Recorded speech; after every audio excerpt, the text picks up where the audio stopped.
ரொம்ப ஆடுறவங்களுக்கு, ரொம்ப ஆணவத்தால ஆடுறவங்களுக்கு திருவள்ளுவர்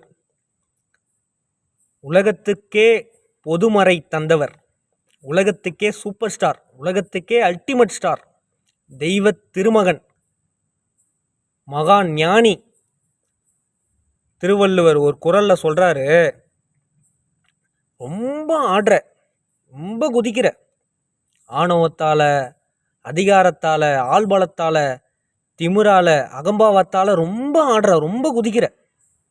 ஏன்? திடீர்னு பணம் வந்துச்சு, திடீர்னு கார் வந்துச்சு, திடீர்னு சொத்து வந்துச்சு, திடீர்னு எல்லாமே சொத்து பத்து எல்லாமே பங்களா எல்லாமே வந்துடுச்சு. ஒன்றும் புரியல, தலகால் புரியாம ஆடுற, ஆணவம் தலைக்கேறி ஆடுற, எல்லாரையும் தாழ்த்தி பார்க்குற, எல்லாரையும் அடக்கி பார்க்குற, எல்லாரையும் அடிமைப்படுத்தி பார்க்குற, எல்லாரையும் ஏமாத்துற, எல்லாருக்கிட்டேருந்து திருடுற, எல்லாருக்கிட்டையும் பொய் சொல்ற. இதெல்லாம் பண்றவங்களுக்கு என்ன நம்ம சொல்றாரு? அடக்கமே இல்லை, பணிவு இல்லை, தன்னடக்கம் இல்லை. என்ன சொல்றாரு? அடக்கம் அமரருள் உய்க்கும், அடங்காமை ஆறிருள் உய்த்து விடும்ன்றார். அடக்கம் அமரன்ட்ட இட்டுன்னு போன்றார். அமரன்னா யாரு? தேவன். தேவன்னா யாரு? இறைவன். இறைவன்ட்ட இட்டுன்னு போகுமா அடக்கம். அடக்கம், பணிவு, தன்னடக்கம், பண்பு, அன்பு, கருணை, தயவு, இது எல்லாமே இறைவன்ட்ட கொண்டு போகுமா. அடங்காமை ஆறிருள் உய்த்து விடும்ன்றாரு.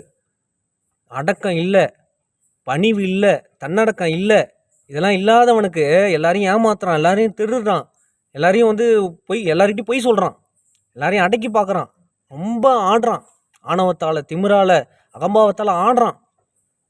அடங்காமை ஆறிருள் உய்த்து விடும்.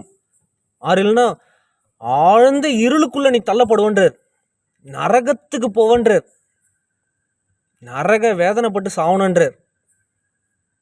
ஏன்? யாரையும் நீ மதிக்க மாட்டுற, எல்லாரையும் கேவலப்படுத்துற, எல்லாரையும் அசிங்கப்படுத்துற. ஏன்? திடீர்னு பணம் வந்துச்சு, திடீர்னு சொத்து பத்து வந்துடுச்சு, கண்ணை மறைக்குது, ஆணவம் கண்ணை மறைக்குது, பணபலம், ஆள்பலம், அதிகார பலம் கண்ணை மறைக்குது. அப்போ உங்ககிட்ட தெய்வீகம் இல்லை, உங்ககிட்ட அறம் கிடையாது, உண்மை கிடையாது, நேர்மை கிடையாது. அப்போ நீ ஆழ்ந்த இருளுக்குள்ள தள்ளப்படுவன்றார்.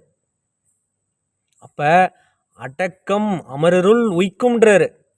அடக்கம் தான்பா இறைவன்கிட்ட கொண்டு போய் சேர்க்கும், ஒழுக்கம் தான்பா இறைவன்கிட்ட கொண்டு போய் சேர்க்கும், தூய்மை தான்பா இறைவன்கிட்ட கொண்டு போய் சேர்க்கும், உண்மை தான்பா இறைவன்கிட்ட கொண்டு போய் சேர்க்கும், நேர்மை தான்பா இறைவன்கிட்ட கொண்டு போய் சேர்க்கும், சத்தியம் தான்பா இறைவன்கிட்ட கொண்டு போய் சேர்க்குன்றார். அப்போ அவரோட நம்ம பெரிய ஆளா? அவரோட நம்ம பெரிய ஞானியா? இதை மனசில் வச்சுன்னு செயல்படுங்க.